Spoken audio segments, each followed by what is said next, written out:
Are you sitting comfortably? And let me begin. Once upon a time, there was a guy in a shed who had no idea how to work on a bike, nobody to turn to, and no one to ask for help and support. Then I started uploading videos onto YouTube, and this week I hit 1,000 subscribers, and the help and the support and the encouragement that you give me has got me to the point of I've got my Flint, my Super Dream outside that's usable. I'm beginning to try and build my first bike, and I've thoroughly enjoyed every minute of it. It's been hard work, but it's been massively rewarding. So I just want to say thank you very, very much. Now, that's just the first step. I need to keep going. I need to keep building the channel. I need to get better. I need to learn more, and I need to get this finished. So I've had a delivery. I have ordered the spacers that I needed for my wheels. So I measured them up, different diameters, different thicknesses of tubing. I've had them rough cut to length. I think there's a little bit more finessing needed. So I'm going to get these checked up, file them down if required, get them in the wheels, then we can get started on the brakes. Hopefully I can get that, if not completed, started in this upload. Let's get on with it. Pull of the original spacer out of the back wheel of what was the Super Dream wheel, and I just matched the external and sort of diameters so that you can tell those three will go into the rear wheel, and this was for the front wheel, obviously very different to that, but much closer to the external dimensions of the spacer that came out of that wheel, but with the internal dimensions bought separately to match the inner diameter of the axle that I fitted. So the lengths were what I asked them to cut. I'm going to measure them now for accuracy, but I suspect there'll be a needle finessing required to make them exactly the size I need. But let me get that checked now, filed down if appropriate, and get them in the wheels. For your information, the reason I did it this way is I was looking at spacers online, and they weren't expensive, but I mean, 7, 8, 9 quid, whatever they might have been. These were like £1 each. And I just figured that was a better option for me. So that's what I've done. And it's all in stainless, so no rust issues. Right.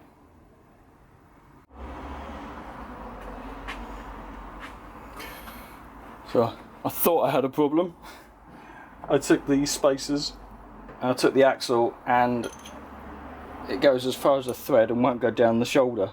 And it was like, oh no, what have I got wrong? Surely if I mismeasured it again. Anyway, all I needed to do is just take just a little stone, run it up and down just for a few seconds, as I've just done with that one, and now it fits on perfectly. So yeah, just a minute's work to give me the clearance. Obviously I got the measurements absolutely right, slightly too right, but anyway, no issue. So I'm just having a moment of reflection. When I measured up and made up my spacers, I was so focused on making sure I'd centralised the wheel, which I had done, that I had dismissed the use of the speedo drive. One of you pointed out to me and said, oh, don't forget you need to use the speedo drive as a spacer, that takes up some space. And I had said, no, I'm not going to use that. I'm now reconsidering that decision. So this is the speedo drive that originally came with this hub, and it fits, it works, and the width is almost exactly the distance I measured for the spacer I had made up. So I actually think that with very little readjustment, I can use the speedo drive and just compensate for the 2mm difference on this side, which I've still got. So I think that's going to be my better solution. It looks neater, it gives a more professional looking look and finish, and it gives me a traditional speedo drive, which I was thinking I was going digital, but there's no need to. Why am I adding such complication and trying to find somewhere to mount a wheel and a sensor or GPS? Don't need any of that complication really. I'm trying to build a lightweight simple bike with low electrics. I think I was going off in the wrong tangent. I'm going to try and fit this original speedo drive and trim the spacers to make that possible. Yeah, that's what I'm going to do. Right, the wheel's in, got the speedo drive, got the custom spacer that I've just made to fit, and look, she's running beautifully. Absolutely wonderful. So that is in, and that has got no movement on it, no movement on the bearings whatsoever. That is great. So now I need to work out how I can measure if there's any run out on that disc or not. Again, looks good to me, but let's try and get some way of being assured. Is when I modified the front disc, have I successfully done it evenly or not? So I've taken a bolt and a couple of nuts, and I've put one nut either side of this bracket so I can adjust it in and out, and I've adjusted it so it's just touching the disc very, very slightly, and then I'm spinning the wheel, and I can see it is not perfectly true.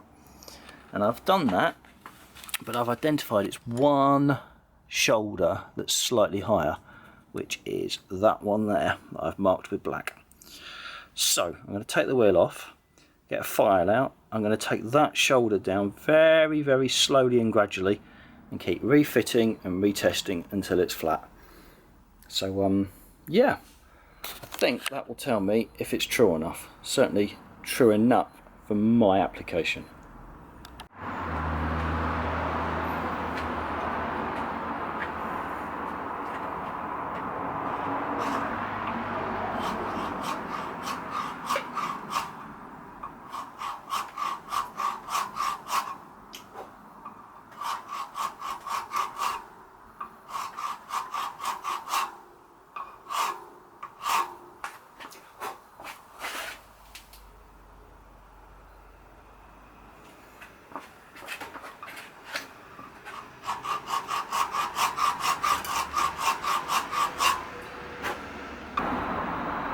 Quick update, mid-task.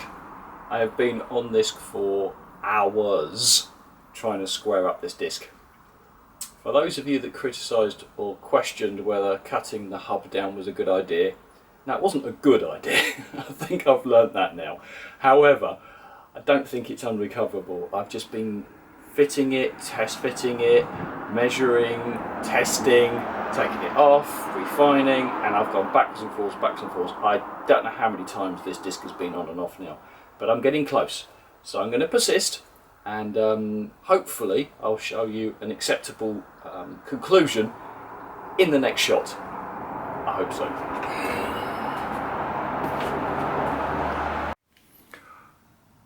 Right, do you want to see the results of my 5 hours or more of adjustment? So this bolt here is through the bracket that's going to hold the caliper. I've adjusted it with a couple of nuts so that the end of that is just clearing the disc. And if I can spin the disc now, you can see any run out on the disc. And I have got that thing to within a couple of tenths of a millimetre all the way around the disc. And that was a nightmare to achieve. So those of you who questioned whether adjusting the hub was a good idea, no, you're probably right, it wasn't. But I've done it. And that, I must say, is all I have got time for right now. That was an absolute mare to achieve. Right, with that, I'm going to call it a day. That's probably only produced a short video, but believe me, the effort that took my little safety glasses. The effort that took to achieve was monumental. Okay, right, that's all for now. Do you know what? I'm going to get a cup of tea, I'm going to take a break, and come out later. I'm going to try and work on the caliper.